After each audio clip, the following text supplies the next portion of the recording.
Mr. Gerard. Thank you very much, Mr. Principal Deputy Speaker, and I too welcome the opportunity to speak at this final stage on the Employment Bill. Firstly, I suppose as a relative newcomer to this House and to the committee, I would have to say I have been very impressed by the stewardship of this bill through the House and the assiduous way that the committee has worked on it and the way that the officials have engaged with the bill's process to date. So much debate has ensued over the bill, and I know a number of amendments that were tabled. The number of amendments that were tabled are actually testament to the level of engagement that we've had in the House on these very, very important employment issues. There are very, very many positive aspects within the bill, but there were some issues with which we expressed concern over as well. The LRA is a positive move towards handling disputes more effectively, but we had some concerns by the notion of a heavier burden on the claimant through the deposit fees, etc. The outworking of the debate on the bill and subsequent amendments has assured us slightly, but the commitment within the bill to review neutral assessment is particularly welcome. As we know, there was much debate, Mr. Principal Deputy Speaker, on the issue of zero hours contracts, and the SDLP certainly expressed their serious concerns around this issue.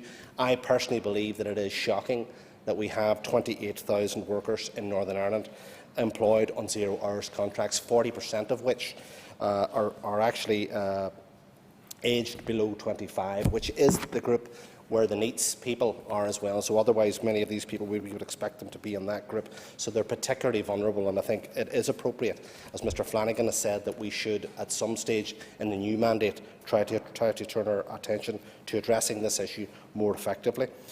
This is why the SDLP actually expressed concern for the Sinn Féin amendments in 0 hours contracts and called for action to be taken.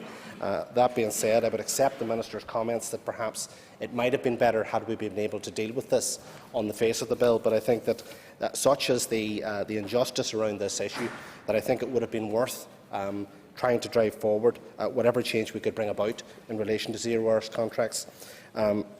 We obviously recognise the sentiment of the Alliance Amendment at further consideration stage, that the Department be empowered to take action on the contracts, so we know some effort was made in that regard. But we really do urge that the action is taken in the short term, rather than putting things in the longer term with a very drawn-out consultation exercise.